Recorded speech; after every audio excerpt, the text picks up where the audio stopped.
Hi everybody, it's Sharon from Let's Get Down to Business Bootcamp, and it's time for another episode of What the Heck? So today we're going to talk about a website disclaimer. What the heck is a website disclaimer and why do you need it? You actually probably know what it is, you just don't think of it as the website disclaimer. It's that text at the bottom of most big businesses' websites that says something like, copyright, your name, the year, this information is for insert purpose, don't copy it, something along those lines. It can be really simple and short, basically your copyright notice and a statement that your website's for information purposes only.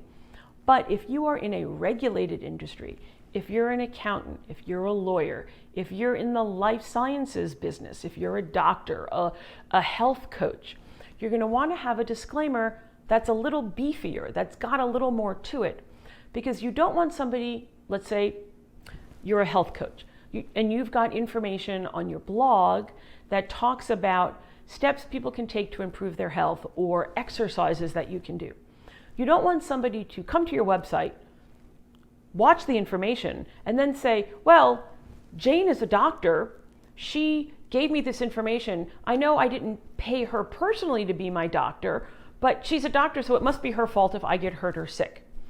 Well, you don't want to get sued by some random person who came to watch your website. So what you do is you have a disclaimer that makes it clear, for example, that the information on this website is for your education and informational purposes only. No doctor-patient relationship is formed just because you have watched the information on this website.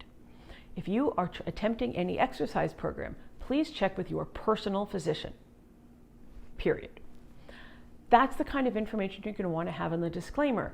Basically, if you're in a business where you want people to understand that the information you're providing for free on your website is just for information and you're not trying to treat them, they're not your client yet, you need to make sure that they understand that so that if they ever try to sue you, because it's hard to stop someone from suing, it's better to be able to just quickly get out of the lawsuit, right?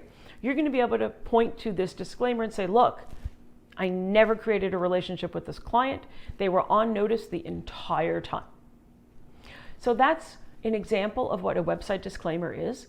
And it's going to be different for each business. It's not something you should just copy from somewhere else because, one, if you copy somebody else's disclaimer, that is technically copyright infringement, which is bad. But also, it's not going to be drafted for you, for your business. And that's the key to the disclaimer, is that it is tailored to your business specifically. All right, well, I hope you learned a little something, and we'll see you next time for another episode of What the Heck? Have a great day, everybody.